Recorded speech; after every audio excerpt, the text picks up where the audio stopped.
आज महाराष्ट्र में हम लोगों ने साइबर अवेयरनेस मंथ की शुरुआत की है। केंद्र सरकार ने पूरे देश में इसकी शुरुआत की है।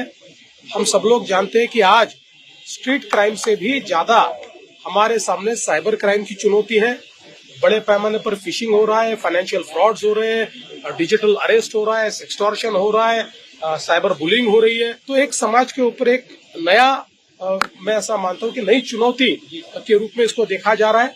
महाराष्ट्र में हमने देश का सबसे अच्छा साइबर सिक्योरिटी सेंटर तैयार करके इसका मुकाबला करने की व्यवस्था तो खड़ी करी है, लेकिन उससे ज्यादा महत्वपूर्ण है कि ये क्राइम न हो, इसलिए अवेयरनेस तैयार करना। क्योंकि क्राइम होने के बाद हम आरोपी को पकड़ते भी है, तब भी जो मेंटल ट्रॉमा है उसको रिवर्स नहीं किया जा सकता। इसलिए हम लोग यह प्रयास कर रहे हैं कि बहुत बड़ा अवेयरनेस कैंपेन हम लोग खड़ा करें, और विशेष रूप से जो हमारे स्कूल से हमारे जो विद्यार्थी है इनमें भी अवेयरनेस तैयार करने का हम प्रयास कर रहे हैं। सर, राहुल गांधी का उल्लेख किया, कुमार ने रिक्वेस्ट किया कि क्लास में लेक्चर्स में बच्चों को पढ़ाया जाए, 7th, 8th, 9th, 10th के बच्चों को लेक्चर में। ऐसा है, मैंने इसीलिए कहा कि अब हम लोग स्टूडेंट्स को भी टारगेट करके उनमें अवेयरनेस तैयार करेंगे। राहुल गांधी कोलंबिया में एक बार फिर देश की बदनामी करने नजर आ रहा है, जिस प्रकार से उन्होंने कहा कि देश की लोकतंत्र खतरे में, विदेश में जाके। देखिए, राहुल गांधी इनको भारत के संविधान की ताकत पर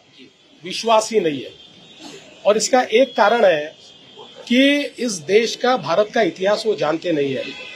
उनकी दादी श्रीमती इंदिरा जी ने इमरजेंसी लगाकर भारत के संविधान को बदलकर भारत के अंदर एकाधिकार शाही लाने का प्रयास कर देख लिया।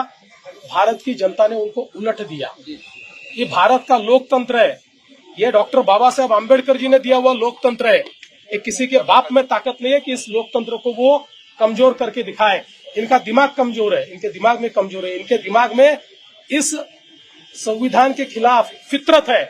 इसलिए मैं बार बार कहता हूँ, Rahul Gandhi is a serial liar, is a serial liar, is a serial liar. Sir, पिछले 9 महीनों में सीएम साहब, पिछले 9 महीने में 2000 बांग्लादेशियों पर कार्रवाई हुई है, 1000 को डिपोर्ट किया गया है, जबकि 1000 की कार्रवाई प्रक्रिया चल रही है। सर, ऐसा क्या होना चाहिए कि बांग्लादेशियों की घुसपैठ बंद हो? यहाँ घुसपैठ बंद होगी ही, और जो आएगा उसको पकड़ के वापस भेजा जाएगा। CEN न्यूज, देश प्रदेश की ताजा तरीन खबरों के लिए CEN न्यूज को सब्सक्राइब करें और रहें पल पल की खबर से हर पल बाखबर।